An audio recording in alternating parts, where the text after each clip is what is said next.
TS99కి స్వాగతం. మల్కాజిగిరిలో నిర్మాణ దశలో ఉన్న ఆంజనేయ స్వామి గుడి సినీ నటుడు సుమన్ దర్శించారు. ఆలయ కమిటీ సభ్యులతో కలిసి సినీ నటుడు సుమన్ ప్రత్యేక పూజలు చేపట్టారు. ఈ సందర్భంగా నటుడు సుమన్ మాట్లాడుతూ యువత చెడు వ్యసనాలకు దూరంగా ఉంటూ ధర్మ మార్గాన నడవాలని, హిందుత్వంలో మహిళలను గౌరవించడం మొదటి సూత్రమని, మనమందరం మహిళల రక్షణ కొరకు పనిచేయాలని తెలిపారు. ప్రధాని నరేంద్ర మోడీ నాయకత్వంలో భారతదేశం ఉన్నత శిఖరాలకు చేరుతుందని వ్యాఖ్యానించారు.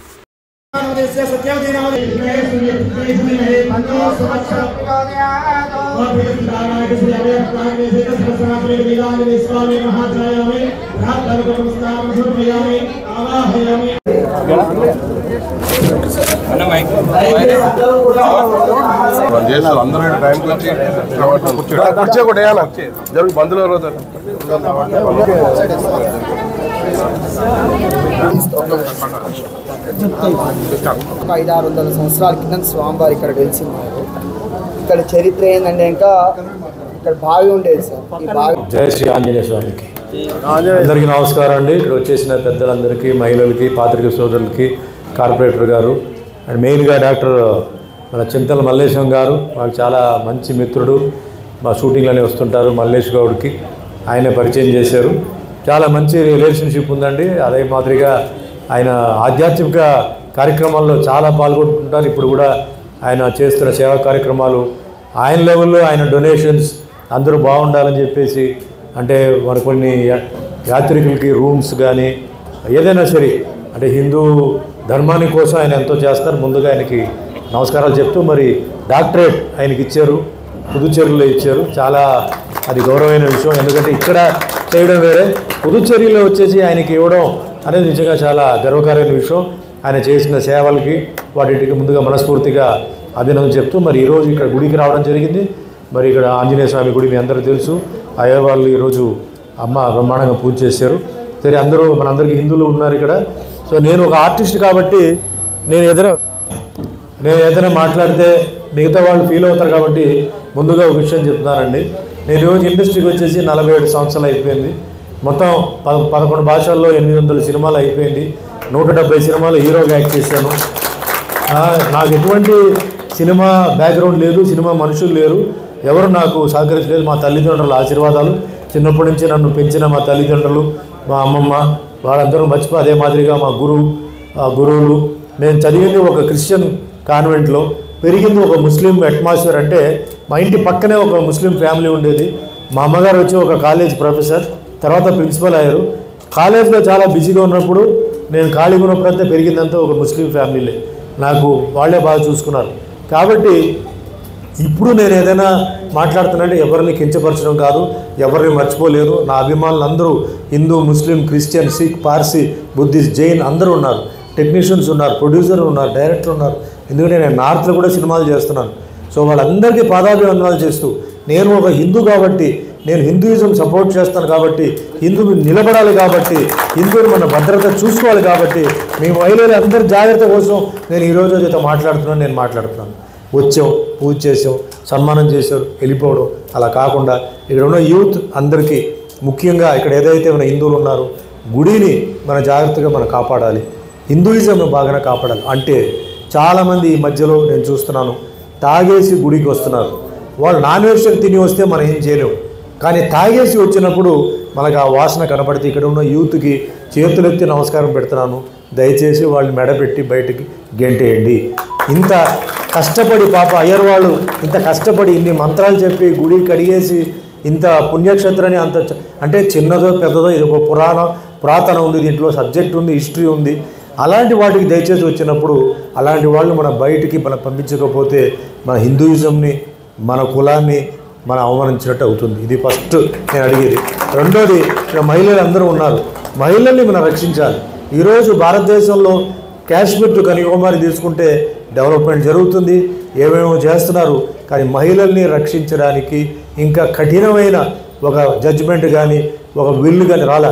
చాలా బిల్లు వచ్చింది, కానీ రోజు ఛానల్స్లో చూస్తుంటే, పేపర్లో చూస్తుంటే ఎక్కడో ఒక చోట అవమానం జరుగుతుంది, మానభంగం జరుగుతుంది, రేప్ జరుగుతుంది. దీని అన్నిటికీ ఏంటంటే కాన్స్టిట్యూషన్ మారాలి, కాన్స్టిట్యూషన్ ఆల్టర్ చేయాలి, జడ్జిమెంట్ అనేది చాలా కఠినంగా ఉండాలి. వాడు ఎప్పుడు వస్తుంది, ఏ గవర్నమెంట్ చేస్తుందో తెలియదు. త్వరలో రావాలి అని చెప్పేసి కోరుకుంటున్నాను. అప్పటి వరకు మన మహిళల్ని రక్షించాలి, మనం రక్షించాలి, వాళ్ళని చూసుకోవాలి. ఎందుకంటే పాపం చాలామంది భయంతో బయటికి రావాలంటే చాలా భయపడుతున్నారు. బయటికి వెళ్తే మనకేం జరుగుతుందో, బయటికి వస్తే మనకి ఏమవుతుందని చెప్పి పిల్లలు కూడా భయపడుతున్నారు. కాబట్టి మన యూత్ అందరూ మన ఏంటంటే మన హిందువులు ముఖ్యంగా, ఎందుకంటే మన వాళ్ళు గుడికి ఎక్కువ వెళ్తుంటారు, పూజలు తెల్లవారుజామున వెళ్తుంటారు, రాత్రి వెళ్తుంటారు. కాబట్టి మహిళల్ని గౌరవించాలి. కేవలం ఏదో నవరాత్రి టైంలో మట్టుకి వాళ్ళకి మహిళలంటే మా గౌరవం అది ఇది అని చెప్పి దాని తర్వాత మర్చిపోవడం కాదు. ఎప్పుడు మహిళల్ని గౌరవించాలి. అదే మాదిరిగా ఒక విజ్ఞప్తి, గుడికి వస్తున్నప్పుడు ఒక డ్రెస్ కోడ్ అంటూ ఒకటి పెట్టుకోవాలి.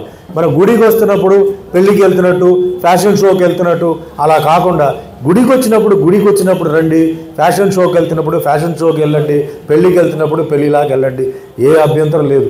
మన 10 మందికి ఉపన్యాసాలు చెప్పే ముందు మనం ఏం చేస్తున్నామో మన ముందు అది ఆలోచించాలి. ఎందుకంటే కొందరికి ఏంటంటే జబ్బు ఉంది.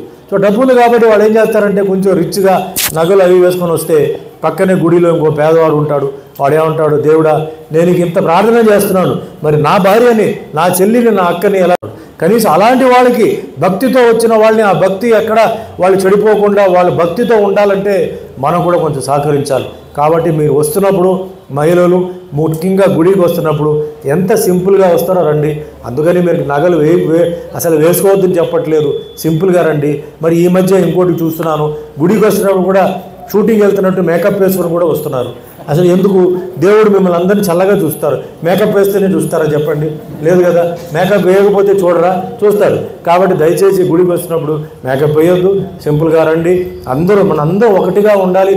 డైలాగులు చెప్పడం కాదు, మన కనీసం డ్రెస్ విషయంలో అయినా మన అందరూ ఆ విధంగా ఉంటే ఆ భక్తి. ఎందుకంటే టైం లేదు, ఈరోజు అందరూ బిజీ. గుడికి రావడం అంటే చాలా కష్టం. వాళ్ళు మనసులో అనుకుంటే వెళ్ళిపోతున్నారు. ఈరోజు మంత్రాలు కూడా ఏంటంటే షార్ట్ ఫామ్లో చెప్తున్నారు. ఎందుకంటే పని అలా అయిపోయింది, దూరం వెళ్ళాలి. కాబట్టి వస్తున్న అంటే యాత్రికులు అక్కడ భక్తులు వస్తున్నప్పుడు ఏ విధంగా డైవర్షన్, వాళ్ళకి మెంటల్ డైవర్షన్ లేకుండా గుడికి వచ్చినప్పుడు 5 నిమిషాలు వాళ్ళు టోటల్గా గుడిని అంటే దేవుడిని కాన్సన్ట్రేట్ చేసి వెళ్ళాలని చెప్పేసి ఒక మనవి. అదే మాదిరిగా ఈరోజు ఇక్కడ హనుమాన్ అసలు మన విగ్రహం ఉంది, హనుమాన్ గుడి ఇది. ముఖ్యంగా ఇక్కడ ఏంటంటే హనుమాన్ గుడి ఉంది. కాబట్టి మన యూత్ అందరికీ చెప్తున్నాను, మీరందరూ బాగా తినండి, బాగా ఎక్సర్సైజ్ చేయండి, హనుమాన్ లాగా తయారవ్వండి. హనుమాన్ లాగా తయారైపోయి మన హిందువులందరినీ మీరు కాపాడండి. మీ అక్క చెల్లెలు, మీ ఇంట్లో ఉన్న మీ అమ్మ, మీ ఫ్యామిలీ అందరినీ మీరు కాపాడాలి. హిందూయిజం ముందుకు తీసుకెళ్ళాలి. ఏదో ఒక రోజు వచ్చేసి మన జై హనుమాన్, జై శ్రీరామ్ కాకుండా ప్రతిరోజు ప్రతి నిమిషం మీ బాడీలో జై హనుమాన్, జై శ్రీరామ్ అనే ఒక మంత్రం వెళ్తూ ఉండాలి. అదే మాదిరిగా మన మిగిలిన కులాలని, మిగిలిన మతాలని కూడా మనం గౌరవిస్తాం. ఎందుకంటే ఈ భారతదేశం సెక్యులర్ కంట్రీ, అందరూ కావాలి. ఇలాంటి ఒక దేశం ప్రపంచంలో నేను అన్ని ఊరు లేదు, ఎక్కడ లేదు. ఎక్కడికి వెళ్ళినా 2 ఉంటాయి రిలీజన్, 2 మతాలు ఉంటాయి. కేవలం భారతదేశంలో ఎన్నో భాషలు ఉన్నాయి, ఎన్నో మతాలు ఉన్నాయి, ఎన్నో కులాలు ఉన్నాయి, ఎన్నో నమ్మకాలు ఉన్నాయి. అది ఉండాలి. కానీ నేను ఒకటే చెప్తున్నాను, మన కులం, మన మతం మన ఇంట్లోనే ఉండాలి. ఇంటి నుంచి బయటకు వచ్చిన తర్వాత మన అందరూ ఒకటే కులం, అందరూ ఒకటే మతం. అప్పుడే మనం ముందుకెళ్తేనే ఈరోజు భారతదేశం డెవలప్ అవుతుంది. వాళ్ళందరూ ముందుకు వెళ్ళాలి, అందరినీ మనం గౌరవించాలి, అందరూ హ్యాపీగా ఉండాలి, అందరూ జీవితంలో ఉన్నత స్థాయికి ఎదగాలని మనస్ఫూర్తిగా కోరుకుంటూ ఈరోజు నాకు అవకాశం ఇచ్చినందుకు మరి సార్కి, ఇక్కడ ఉన్న అయ్యర్ వాళ్ళకి అందరికీ ధన్యవాదాలు చెప్తూ వచ్చిన పాత్రికేయ సోదరులకి, మహిళలకి మీ అందరికీ నమస్కారం. Thank you. జై హింద్, జై తెలంగాణ.